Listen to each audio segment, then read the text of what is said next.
And we're back with another episode of the Lakers Fast Break podcast. It's Gerald Glassford coming right back at you here from Lakers Fast Break, Pop Culture Cosmos, where we cover the latest news and trends in pop culture each and every week, twice a week, where we get your podcast. And on our latest episode, John Orlando from the PVD Cast and I go over our usual monthly state of pro wrestling for October this time around. We talk a lot of great things about AEW, WWE, and so much more. So check that out today.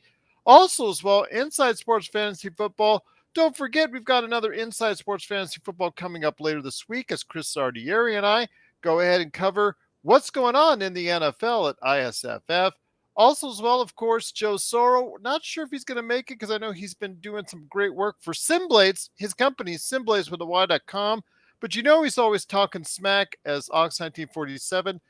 And, of course, LakersBall.com.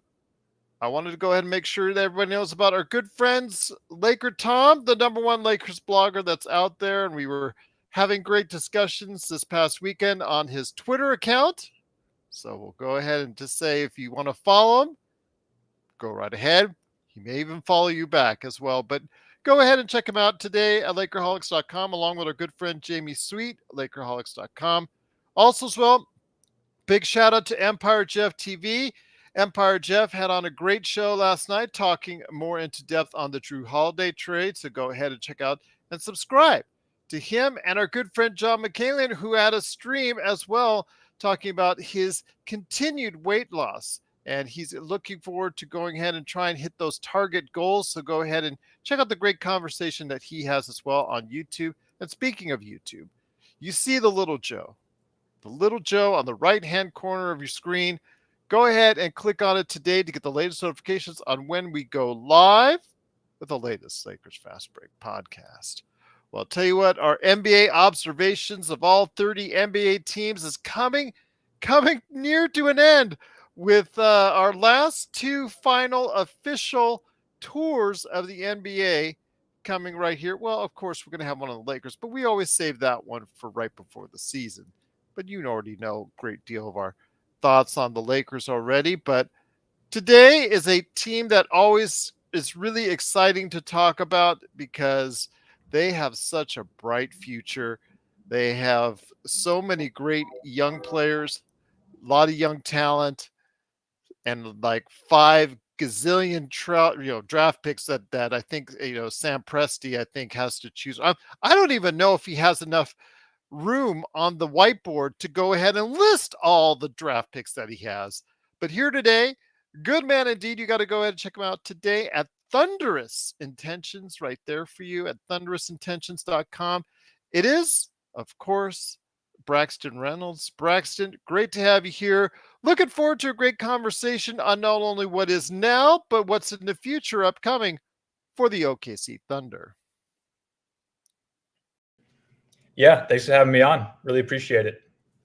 Oh, just great conversation. I'm looking forward to it. And, I know there's just such a bright future. I mean, you guys have just got basically of any team out there that has assets and has draft picks going forward, and also great players who play right now, aka SGA, Shai Gilgeous-Alexander, who is, again, as he was last season, this season is a good shot and a money favorite to be, right up there, to be a possible MVP candidate. So definitely looking forward to hearing your thoughts on that. That's the first question I have before I turn it over to the Magic Man. Your thoughts on SGA. He has done such a great job in building himself up, improving year upon year upon year into a top 5 MVP candidate last year. Do you think he's at his peak, or do you think he can even get much better? Because I think the sky's the limit with this kid. Well, it's hard to say someone's near their peak when they're not even shooting threes at a high rate and they're a guard. So that's definitely an element he can add to his game already. But, he's one of the best in the league at drives. His contact balance is insane. He somehow keeps his feet. He draws free throws. And it's pretty unstoppable for defenders because, he's not your typical 6'3" guard. He is 6'6", 7-foot wingspan.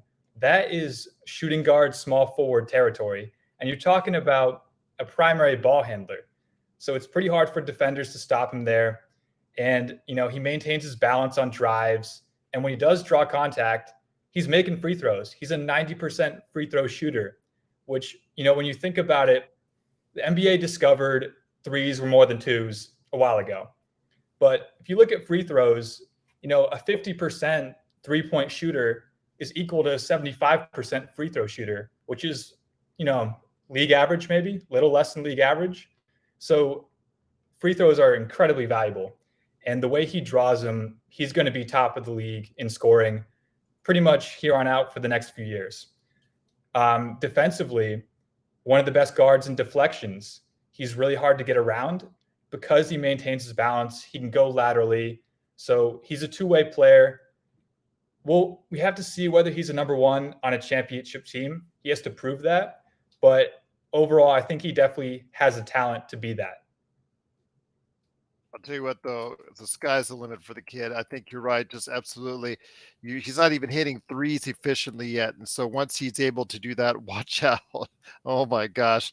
And it's going to come at the right time because I'm sure at some point in time, Sam Presti is going to put all those chips onto the table for a big trade at some point in time because he could throw literally, whatever the limit is on draft picks, as far as at a team that wants to get rid of their superstar. But also here today, good man indeed. It is the Magic Man, Sean Grice, the madman from Toronto. He did get out of Toronto traffic to talk to Braxton Reynolds today. And Magic Man, good to have you here, my friend. Any questions first off for Mr. Braxton Reynolds? Yeah, absolutely. Braxton, first of all, thanks for coming on the show. And I had a chance to check out your work, and it's really good, man. I greatly appreciate your time. My question is about the roster. So last season, Mark Daigneault played 13 guys at least 15 minutes or more, everyone from SGA down to Trey Mann. Now, this season, they're bringing in 3 impact players already, Hassan Wallace, Vasily Micic, and we're going to see Chet Holmgren finally. We're finally going to see Chet Holmgren play. So it's almost an embarrassment of riches, but at the same time, I kind of see it as a catch-22 because they're going to have to either slice or shave minutes off other quality players who have played well. How do you see it? How do you see this working out, Braxton? Because there are rumors that both Trey Mann and Jeremiah Robinson Earl are fighting for that last spot. That's kind of the whispers. How do you see the roster shaking out? And where do you see Micic and Wallace and Chet actually fitting into this rotation? Because we know that Poku's going to miss time because of his ankle, and they need to find something for Chet, right? Yeah, well, the alarm bells are ringing already because they have 18 on the roster. They got to get to 15 by opening night. So I think, it comes down to 5 people for me who might be cut or traded. It'd be Jack White, be Trey Mann, Jeremiah Robinson Earl, Victor Oladipo, and then Poku, which, I don't see Poku being cut, but it's a possibility. Oh boy, we'll take him. We'll take him. That'd be tough. That'd be tough. That'd be tough to cut him. It's hard for tall centers and forwards to have injuries and really kind of get a chance. But I think Presti's too attached to him at this point. Oladipo, he has a $9 million expiring contract.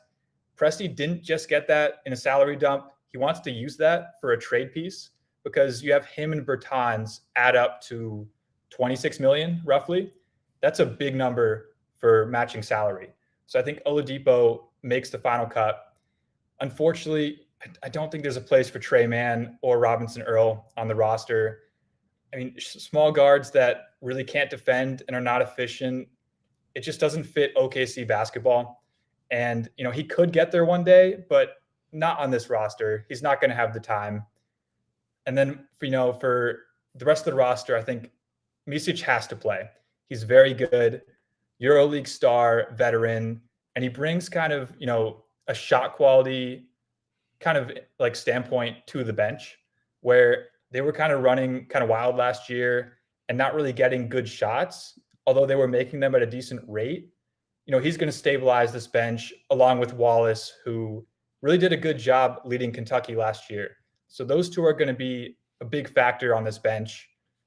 I think the person for me that I'm nervous for is Ousmane Dieng. He has, the sky is the limit for him. And I'm not sure he's going to get enough minutes to really develop that where he's good in the near future. It might take a little bit, but, Dieng definitely needs some minutes. Overall, I think he's going to experiment. Mark's an experimenter. He wants to find the right roster right now, but he also wants to look to the future and see, maybe this guy's not it right now, but he might be in 2 years. So we got to play him. It's going to be definitely no lineup set in stone besides the starting lineup at this point. Obviously, the major thing coming out of this season, what has to be done is the progress in his first official season for Chet Holmgren. I know that he's had a year to work behind the scenes, getting himself back to good health. Hopefully he'll maintain that good health going forward because he provides so many different dynamics, not just on the offensive end, but the defensive end as well. Your thoughts, though, on Chet's progress this first, how much let's just put it this way, how much are the expectations for Chet if, like you say, you want the Oklahoma City Thunder to exceed expectations and become a playoff team as soon as this season? Chet has enormous expectations because you look at his film in college and he should immediately become one of the best help defenders in the league, just based on what we saw at Gonzaga. Also in Summer League, he really shined against better competition. That is going to be a huge piece for them because they were navigating last season without a rim protector at all in the slightest. Yeah. There was zero rim protection. There was and Braxton, excuse me, I didn't mean to interrupt, but you're right. And they were 10th in defensive rating before Lou Dort went down with an injury without a paint protector. That's how impressive this young roster has been. But excuse me, sir. Yeah, Lou Dort, you have SGA, Jalen Williams, Kenrich Williams, and then Kason Wallace, one of the best perimeter defenders in college basketball last season. It's an embarrassment of riches on the perimeter. And then Chet Holmgren comes in as already 20-1 at Defensive Player of the Year, and he hasn't played a single minute. That's kind of the expectations that most people have for Chet Holmgren's defense. He's going to be a key piece offensively too, with his screening, with his rolling, some inverted pick and rolls probably. It's going to be very, very interesting to see how he kind of gels and fits in. But, I'm not too worried because he's a team first guy. He's unselfish like the rest of the roster, and they're going to make sure that they maximize each other's strengths here. Once again, it is Braxton Reynolds. Please go ahead and check his great workout.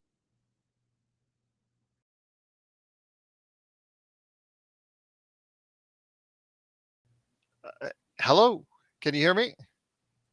Welcome back. Yeah, okay. I don't know what happened there. I didn't even touch anything. Magic Man, did you touch anything? I did not touch anything, Joe. I don't know. That was weird. It's the gremlins of the internet. But I will say right now, once again, it is Braxton Reynolds. Please go ahead and check out the great work today at thunderousintentions.com, part of the fan-sided experience there for you. Before I head it back over to Magic Man, I just want to touch on one more thing when it comes to Chet Holmgren. Obviously the defensive issues, again, he looks like he's going to be exceeding those expectations. As Magic Man noted, 6-block game in Summer League. Obviously, he dominated on that end of the ball. As far as stretching the ball out, as far as being able to go ahead and from time to time stretch out to the three is something that he did at Gonzaga. Do you see them modeling themselves in that same fashion? The only reason I'd be a little bit apprehensive about that is because you once had a big guy, very talented, that Oklahoma City did stick out for a three for his rookie season, and Domantas Sabonis. And that didn't quite work out so well for him until he was traded to Indiana and developed his game from there. Your thoughts on Chet Holmgren Where would you like to see him predominantly used on the offensive side of the ball? Well, first, I would say Chet Holmgren right now is already a better shooter than Sabonis is right now. I don't think they're comparable, even though they both played on OKC. I think Chet's shot, it's much smoother, and his release is better. I think they do use him from three. It's a 3-point league, and if your center even shoots 2 a game, all it does is just takes the center out even further, takes the defense out of the paint. And when you have a team that leads the NBA in drives per game, that's going to be crucial if there's no rim protector behind the opponent defense. So they're going to use him out there. I think mostly they're not going to go for post-ups with him. That's not really his game. That's not really efficient offense at this point that we know, unless your name's Nikola Jokic or Embiid. I think they're just going to use him in pick and rolls a bunch, let him handle a few inverted pick and rolls, dribble handoffs, just get him going sideways and exploit his mobility advantage, which you can do on the 3-point line versus not in the paint. Magic Man? Yeah, absolutely.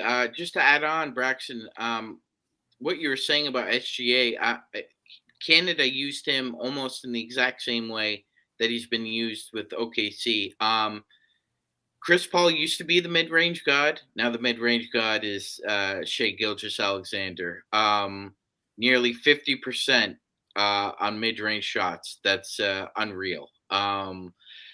Not only, like you said, Braxton, he can shoot the three. He just chooses not to. At less than 30% of his shot selection is three throughout his career. I don't think that'll tick above ever like 40%, Braxton, because of what you said. I mean, he's a 3-level creator as well. That's the headache with him, right? Is that he's a 3-level scorer and a 3-level creator. So it's not as if they need him to shoot a lot of threes. You're right. So who on this roster do you think needs to really step up as far as their shot last year? Because there were a couple guys I thought who could have really helped themselves with Mark in the rotations if they just had shot a little better. Who would be your number 1 or 2 guy you think they need to shoot better if they want to see floor time with Shai? He's going to see floor time anyways, but Josh Giddey has to improve the shot because he's not going to be on ball as much as he should with the amount of talent on this roster. So if he can really unlock that shot, they're going to be unstoppable. I'm not sure how you can stop SGA and Giddey when they both can play on or off ball to a high level.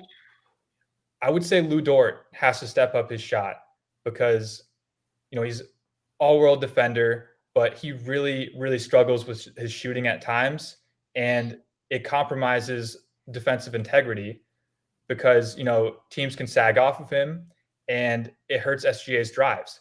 If he can be 36, even 37% from three, that's going to be crucial for maintaining spacing and opening up the court because at that point, you have 5 players who can shoot threes, and there should be no defender near the rim at that point.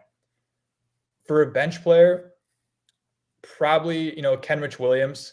I think if he maintains that 3-point shot, it's kind of been up and down for a few seasons now. He's had it. He hasn't had it. If he has that, might be the best player on the bench. And, when you have that kind of versatility, he led the NBA in a metric called defensive role versatility, which is, guarding across different offensive roles of stretch big, primary ball handler, motion shooter, etc. He is the defensive key for the bench. And if he maintains that spacing too, with Wallace, with Micic passing, that's going to be unstoppable too. Once again, it is, of course, like I said before, just truly great to have him here. Braxton Reynolds, please go ahead and check him out today on his work with Thunderous Intentions at thunderousintentions.com. One of the things I wanted to ask you is about the Williams. Of course, you have Jalen, and then you have Jalen, and then you have Kenrich. But of course, it all focuses on primarily on Jalen Williams of Santa Clara, and Jalen is probably the best. He probably has the best upside of each. He even started showcasing himself off on that as far as last season, really playing well, just really improved, and was, I think, in the Rookie of the Year. I think he was number 2 in the Rookie of the Year standing, as far as that's concerned. So really a strong season for him. How far do you think it can go with him? What do you see as his ceiling? Do you see him as someone that can be a strong number 2 on a playoff team, such as possibly Oklahoma City? What do you think as far as that's concerned for him and his progress going forward? Yeah, it's a good question. I think it was like 9 games last year without SGA on the court. Jalen Williams put up like 22, 5, and 4. He was leading that offense with SGA not playing. I think, all NBA third team to a really, really good all-star is kind of his ceiling. A second option on a championship team would be the ideal, maybe third. At this point, two-way wings that are hyper efficient in all areas of the court are always welcome. And, he increased his muscle mass, his defensive versatility. He played center at times. He guarded power forwards. He guarded point guards. His defensive versatility and his offensive just efficiency and shot creation, unselfishness. It's really the ideal modern wing of today. And I mean, he's not SGA level. I don't think he ever hits primary creator level of, a 1 or 1B championship team. But he definitely has, I think, the second most potential, even over Josh Giddey on this team. There you go, right there. Sean, any thoughts on the Oklahoma City Thunder? Again, a team with so much promise, and it looks like they're getting primed and ready to go ahead and start delivering on quite a bit of that this season. Sean? Yeah, absolutely, Gerald. I definitely see OKC as at minimum Braxton a playing team, like at minimum. I think they could go as high as 3 to me. They could be last year's Sacramento Kings, as far as I'm concerned, with the level of talent and just the cohesion they have. Injuries. That's what's kept coming up in our previews about these really good cannibal Western Conference teams, Braxton. Is we know the West eats itself alive, and you have to be healthy if you want to get out. So, like you were saying, like it's almost like a catch-22 with Lou Dort. Lou Dort is a hell of a defender, like really good. It tipped the scales for OKC because we talked about that. They were 10th in defensive rating. And you're also right when you say he needs to improve his shot. Like, there is no ifs, ands, or buts. You need to shoot your butt off from 3 at a pretty good clip. So, injuries aside, Braxton, if Dort doesn't improve his shot, but the defensive rating is, let's say it's kind of in the middle of the pack, do you think Sam will move off him? Because I know he loves him too. He loves him like he kind of loves Poku. But I think if push comes to shove, like you said, if OKC gets into a situation where people are sagging off him, like the Cavs had a problem with Okoro in the playoffs, that's a huge issue for them. So I'm just wondering what you think about, where does Lou Dort fit in all this? If he really continues to struggle, Kason Wallace might come for his job because Wallace is that combo guard that defends at a high level and can also shoot and handle the ball, which is a dimension that Dort doesn't have. So Wallace could exploit defenders in a way that Dort can't. I think he wouldn't want to move Dort unless he's moving him in a trade for like a big star. I think Dort's 17 million contract, add that to Bertans, that's 34 million. Oladipo gets you to 43. You're already in superstar territory right there. So, if he doesn't trade for a superstar, I think they just transition Dort into more of a bench role instead of actually just trading him for a 1v1. But I think Dort, this is a big season for Dort. Absolutely. Looking forward to seeing what he can do. Otherwise, there is a possibility that he could be utilized in a trade for something bigger, or if things don't work quite as well, he could be definitely a name to be talked about at the February trade deadline for a contending team. which leads me into my next question. Again, with all the assets that Sam Presti has, and I joke about the 500 million draft picks that he has, but it's so advantageous. It's funny because you talked about Usman Dieng, and I realized I went back on it, and I remembered that he was part of that New York trade where New York got 3 first round draft picks, and to 90% of teams, let's say 95% of the NBA teams, if you give 3 first round draft picks to another team, that's like, okay, we're pretty much good for the rest of the decade. We can't give up anymore.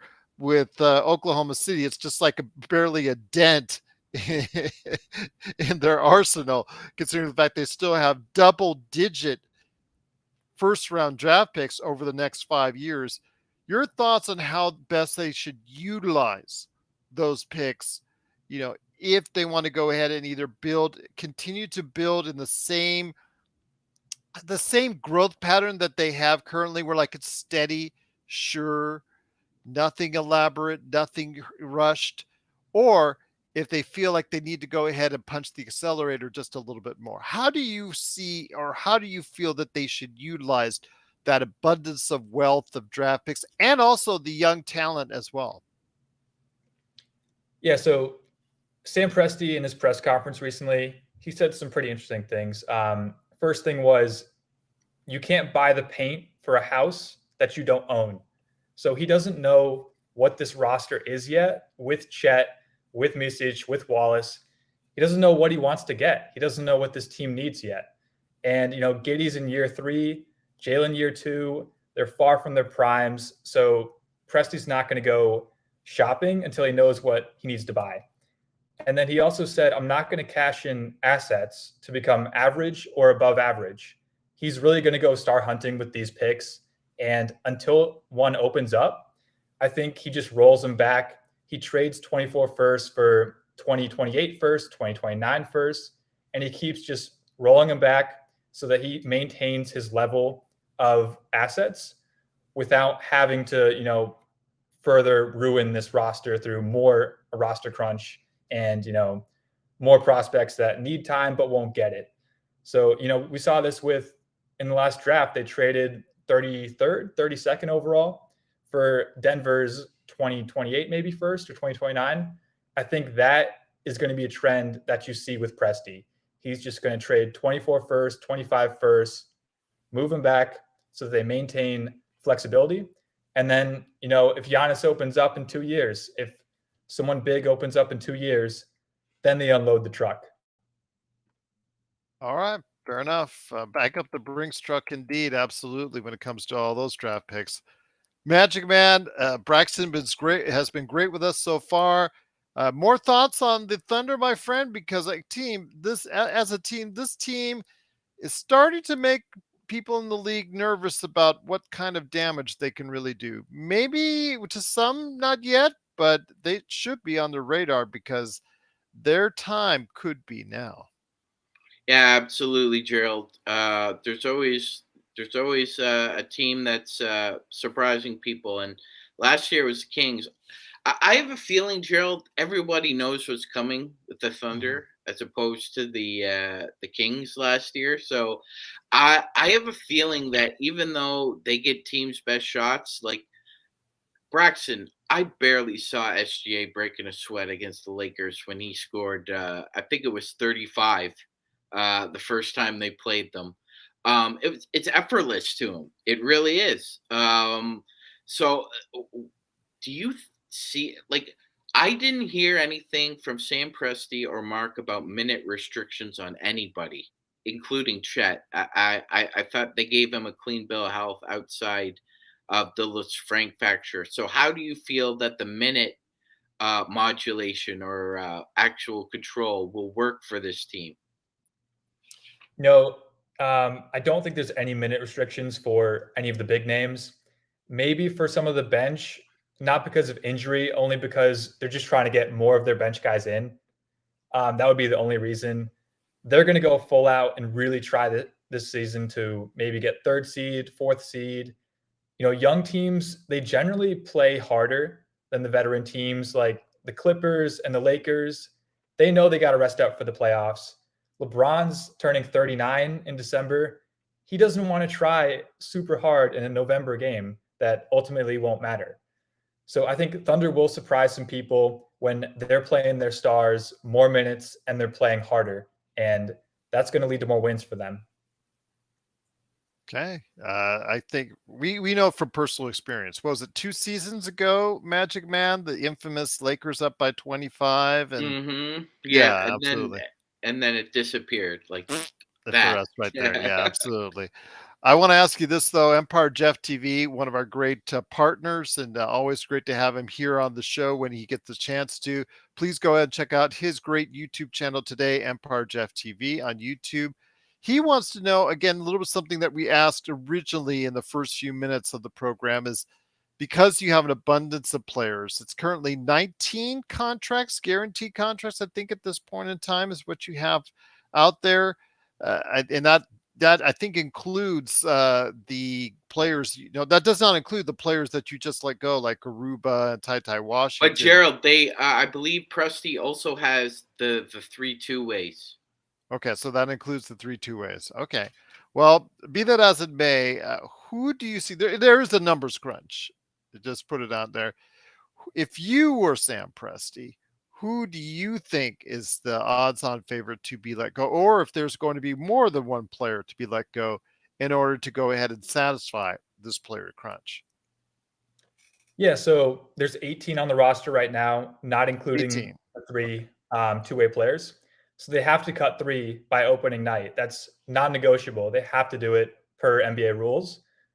Jack White, he was Josh Giddey's teammate on the Australia team, and they'd love to have him.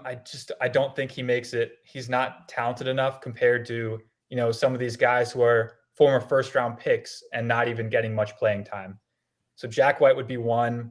And then Trey Mann too, he has the talent, but like I said earlier, small guards that don't play defense and are not efficient, they don't have much room to kind of grow because teams will move on fast. And he also said some interesting things for his press conference today. He said, I need to find a spot where I can grow my game, essentially. Pretty big indicator of I will not be in OKC in a few weeks. I think he knows the time is up for him. Wish him the best wherever he goes, which I think will ultimately happen. And then JRE, Jeremiah Robinson Earl, he was pretty good last year, which is kind of unfortunate because the injury really hurt him. And then he couldn't find his groove when he came back. He really didn't fit on offense, inconsistent defensively. I don't think he has a space on this roster with kind of Chet, Jalen Williams, Poku, even Kenrich Williams playing center. They just don't really have the minutes for him in that front court. So I would say White, Mann, and JRE are all off the roster, probably traded for a second or even cut at this point. It's because, we as Laker fans, the nice people that we are, we're just eyeing the back end of your roster. Who exactly do we want? Isaiah Joe? Do you want a guy that can just stroke it from outside? Or do you want Poku, who has still, despite the injury history, in my opinion, someone who I favored coming out of the draft, and I spoke about him at length, has, I think, a really good potential as an all-around player. Definitely an underrated passer and distributor, and definitely if you can get some meat on those bones per se a little bit more, hopefully he can go ahead and provide some a lift for either you or for whatever team he hopefully will stay in the league with. But yeah, Empire Jeff TV is a little bit upset because I think he knows that Isaiah Joe is going to make the cut. But go ahead, Sean. I just wanted to go ahead and get the numbers game because it is a numbers game right now. But yeah, I wanted to just make sure I got in that as far as with Braxton. Your thoughts, my friend Sean, on for Braxton on the Oklahoma City Thunder? Yeah, Braxton, this is kind of an adjacent question, so I'm not sure if how much relevant information you'll have. But we do know how important the G League is now to the NBA. It's imperative that every team has a system where they can try and develop young players that either can't make the grade yet at the pro level or need seasoning, right? So every team now has a requisite G League team. The Portland Trailblazers finally joined the club. But we do know that right now OKC is having some problems with their G League team. They can't really seem to find an arena to play in right now. Have you heard any rumblings about that? Because this team has had issues in the past with their G League affiliate, right? They've moved all over. They used to have a team in Tulsa, then it was in Oklahoma. I'm just wondering if you've heard any rumblings about what's going on with the G League affiliate, the Blue. I haven't in regards to that. They're going to find a place to play, and they're going to be good. Last year, Ousmane Dieng, they used him in the G League a lot, and he came back a different person after like a few months there, a few games there too. He has really developed his game. I think the G League coaches for OKC are very good, and they know how to develop. Mark also, he knows when to send a player, when not to, when they can get their confidence back. I think that was a big thing with Ousmane Dieng. He really lost his confidence early in the season when his shot wasn't falling, which, to be fair, a 19-year-old rookie, it's going to happen, And he goes in, he really plays well, he ups his confidence, and it did wonders for him. So the OKC G League, wherever it happens, they're going to be a good system for kind of helping with the roster crunch and developing guys on the side so that when they come back, they're set to go. Absolutely. And that's been a point of emphasis for Sam. Like you could see it, like ever since they had an opportunity there, he's built up that G League system as much as he has his own club. And you know what, Braxton, I gotta be honest, I kind of make a sour face whenever anybody says, Daryl Morey is kind of the envy of all his colleagues. I actually think it should be Sam. I mean, to be fair to Daryl, Daryl, the furthest you've taken a team is the Western Conference Finals. Sam's actually taken a team to an NBA Finals. He's built up a contender. He's likely to build up another contender. Braxton, I think Sam's the best executive we've seen in the last 20 years. Do you see him being a Thunder for life? I think so. I think, he loves his job. The city loves him. The players love him. Crucial to the organization. And, he is OKC history. He's been there. So he's going to be there for life as long as he wants to. I don't see the Thunder moving off of him. In regards to best executive, I would say Sam Presti. I think no one identifies talent in the draft or free agency better than him. Isaiah Joe was cut by the 76ers, and OKC just picks him up and sign him to a $1.5 million deal. And there he goes, 40% from three, one of the best three-point shooters in the league. You look at his draft history, Jalen Williams, Cason Wallace, Chet Holmgren, all the way back to Kevin Durant, Russell Westbrook. So he's really good at identifying talent. For trades too, he turned Serge Ibaka into Domantas Sabonis and Oladipo, turned that into Paul George, turned that into SGA, Jalen Williams, a million first-round picks. He's one of the best at trades, although Danny Ainge has to be at the top of that mountain. But Sam Presti's up there. And yeah, he's an OKC lifer, one of the best in the league, if not the best. So I asked this, Braxton, and once again, it is Braxton Reynolds. Please go ahead and check his work out today at thunderousintentions.com. I'll make sure as well he gets time to go ahead and plug anything that he wants to plug at the back end of the show. But one of the things when you talk about such a big roster full of young talent, it's hard to disseminate which player is going to succeed outside of the starting five, which ones are going to get the time necessary in order to develop into the potential that is so much believed by Sam Presti and the folks behind the OKC Thunder. Your thoughts, if there's one player under the radar that we need to keep our eye on, because we all know Giddey, we all know SGA, we all know Holmgren, We know Jalen Williams, Santa Clara, Jalen Williams. Who is the player we should keep an eye on that nobody is really talking enough about? I would say Aaron Wiggins. He is a crucial piece on the bench, really good on-ball defender. He upped his three-point shot, so he's really forming into one of the best 3-and-D players across all benches in the league. He has to work on his passing, but it's not really essential in his role. It would certainly develop his potential, but right now he has a floor as an impactful 3-and-D player on a championship team, which you can't say about a lot of players. So Aaron Wiggins, he doesn't really get the time or the praise that he deserves, but really tries hard and really impacts the game on all levels. Following that up, Sean, on any type of questions that you have for Braxton on the OKC Thunder, because again, Aaron Wiggins, I thought that was a really good choice because nobody talks about him, and he could be that player that could be the glue guy, especially coming off the bench for that team, especially if they're going to make a playoff run this year, Sean. So I thought that was a great answer. Yeah, 100%, Gerald. And now the more that I'm thinking about it, I have a feeling it could possibly be a situation where I realize it's a different sport, but the OKC Thunder, we could be looking at like the Baltimore Orioles of the NBA, where they just have 8 to 10 just impactful players, and then they have 6 to 8 more just waiting in the wings.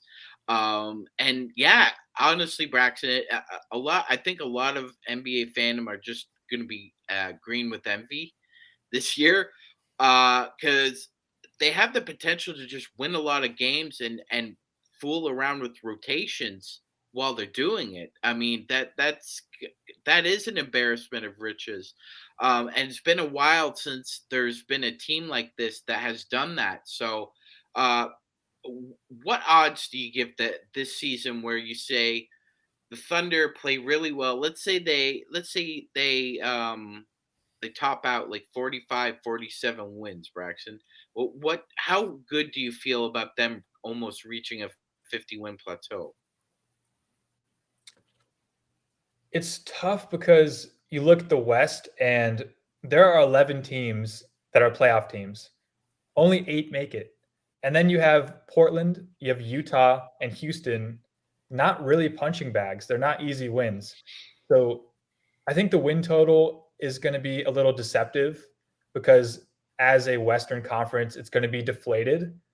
So 45 wins, I think, would be a 50-win season in a different year. I think that 50 wins is probably their absolute peak for topping out because of how hard the West is. But, they have an advantage, like you said, with injuries because their depth insulates them from all of these injuries. If Kenrich Williams goes down, Aaron Wiggins just steps up. If Micic goes down, Keyshawn Wallace is right there. So they have these guys who really play hard and they have the depth to insulate. It's going to be very interesting to see, how other teams are impacted by injury compared to them. I think Lakers might be a team that could be hurt bad, and Thunder, on the other hand, will be not. So while Lakers might have the talent right now in October, you look at March or April, Thunder could be the better team when you look at injuries. And that's a realistic scenario for a bunch of Western Conference teams besides maybe Denver. It's going to be a really good season for OKC. So that's what I think the question is in regards to OKC. With all the talent that they have that's still developing, with all the talent that they have that many feel is ready now, where do you see the OKC Thunder ending up in the Western Conference this season? I'd probably say 5th seed, I think, is the most fair assessment. That kind of, it allows for growth, but it also checks that there are better teams. You have to realize that. Clippers are there, Warriors, Nuggets, Grizzlies, and then you have like Pelicans. They were on top of the world before that Zion injury. If he stays healthy, that is a dangerous squad with depth. So I think 5th seed and then probably first round exit would be the plan this year. And then, next year they make that move, they trade in all those assets or even just internal growth and, second seed, and they move on. But, I think a first round playoff would be the goal here for this young team. Magic Man, any last OKC questions before we hit them with the hard ones with the Lakers? Yeah. Braxton, you alluded to the idea that it's probably not going to be this year. This year's kind of a gap year for the Thunder, like you were saying. Mark wants to really see who he wants to. Like Pat Riley had a saying. He said, "Use 8." You, Gerald knows what I'm about to say. Use 8, rotate 7, play 6, and trust 5. But he's got an abundance of riches because it's like I can use 14 or 15, and then I've got to figure out which 5 I trust. So do you ultimately see if they pop this year, do you see Sam really working the phones in the summer and next year to try and get that impact player? Because it seems to fit with the timeline of what he wants. Because if you look at they're right there with. I know a lot of people want to put Memphis above OKC, but OKC is coming up behind them. If this was a NASCAR race, OKC is coming up in the rear view. So do you think Sam ultimately makes a move, probably more likely next year than this year, or even in the summer? Yeah, I think, Presti and Mark, they are patience itself. They will not rush it. If anything, they will rather miss their window than break their window. And with, Lillard going to Milwaukee, Drew and Porzingis in Boston, you have Jokic. I don't think now is the season that Presti would want to push his chips into because, Boston looks very scary. Milwaukee looks scary, and the West is deep. Curry's still there. Maybe in a few years, 1 or 2 years, Curry will be gone from, number one option, might regress a little bit, and LeBron might regress a little bit. I think he's waiting for the last generation of superstars to kind of age out a little bit. And then in that transition period, that's when OKC strikes. And it's when all their players are 1 year closer to their primes too. So it's kind of a balance of my players and the league. When do you do it? I think Presti knows now is not really the year. I think it's next year or perhaps even 2 years, but I would say 2 years maximum. Once again, it's Braxton Reynolds. Please go ahead and support him today on all of his various outlets, including thunderousintentions.com, part of the fan-sided experience. Okay, Braxton, we've kind of let you easy, just like on media day, where they all just give these, players out there the softball questions, nothing really hard or, just nothing really juicy that we can sink into for the most part, 99% of the time. So it's that 1% that we all say, hey, all right, that's what I wanted to hear. That's what you wanted to go ahead and take from it. So we're all just waiting for those type of answers. But the questions I have now for you are based on the Lakers. So I want to hear your thoughts, my friend, on the Lakers this season. What sticks out to you when you talk about the Lakers and how they'll do this upcoming season? Yeah, I think, the one thing they didn't really address was three-point shooting. I looked at the numbers today, and 33% on open three-point attempts, 36% on wide open during the playoffs, which are both really bad numbers compared to, the average. And the Denver series, the Nuggets were taking 10 more threes per game and shooting 7% better. At that point, the math is just stacked against them. It's really hard to overcome that. And I'm not sure they really fixed their three-point shooting because, yes, Christian Wood does help a lot, but can he be played with his defense? Will Jokic play him off the court? And Russell helps a lot, but can he be played on defense? He's going to be hunted mercilessly by these teams. And if you kind of get them off the court, where's the spacing around LeBron and Davis, who don't really shoot that well anyways? LeBron was particularly concerning last year. with the amount of threes he was settling for. When, 2 years ago, 3 years ago, that was a drive to the hoop and that was a layup or free throws. I think with his age, 3-point shooting around him is more important than ever.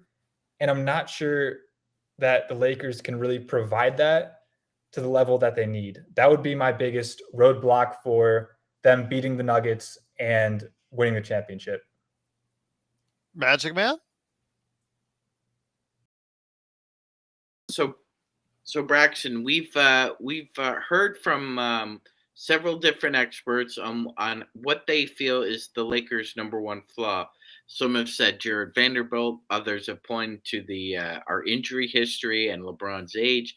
Others have pointed to Anthony Davis, although Anthony is probably the greatest defensive player of his generation. The inconsistency level given with his offensive prowess. This is a person who can average 55 in one night, Braxton, and then the next night he could average 8. Where do you see the Lakers' fatal flaw, if there is one, Braxton? Yeah, I'd say 3-point shooting. I'd say injuries. LeBron's 39 in December, and that was a nasty injury last year that he had. I'm kind of worried about him just because of age. And then Anthony Davis, can you really rely on him to play every single game? He did last year, but kind of concerning.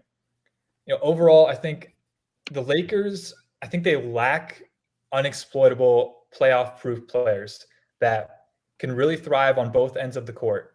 You have Russell and Wood, who are offensive, great, but defensive, they have problems. Other side, Vanderbilt was played off the court because he couldn't shoot. Jackson Hayes, he's not much beyond screener, roller, doesn't provide the spacing they need next to Davis. Cam Reddish is a little streaky. Gabe Vincent's a little streaky. I think, they don't have that really solid two-way player that you cannot hunt and who on the other side can hunt. That's kind of my worry for them. Although, when you have LeBron James and Anthony Davis, it makes it much easier. It does in many ways, but you're right. We did rank 25th overall in 3-point shooting for the year. And you talked about the problems in the playoffs, especially as the team got tired and more fatigued in that third round. Just coming back from a 2-10 season took so much out of the team to get where they were at. And you could tell in that final Western Conference final matchup against Denver, you saw where we just did not have enough to give Denver. And like you said, the math, we lost by an average of 6 points in that series in each game. And you can see with the math, a lot of it has to do with just the fact we were not as efficient from the outside. So definitely, appreciate your insights on that and looking forward to hearing more thoughts from you. Hopefully we could go ahead and connect again later this year, or later this season, when, of course, we do a lot of pre-games. I know we do all our post games here at the Lakers Fast Break, but we're going to incorporate some pre-games and hopefully we can bring you on for some of those. But before we head on out, definitely want to hear your thoughts on what's going on with you, your work, and where can people find you and find your great work that you do for the OKC Thunder.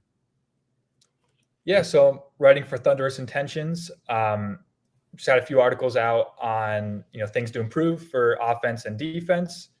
You can find me at lineups.com. Just wrote an article on Jaden McDaniels, breakout player. He's going to get that massive extension soon. Those are the two places. Awesome. Yeah, great work indeed. And I just cannot thank you enough for taking the time to speak to us.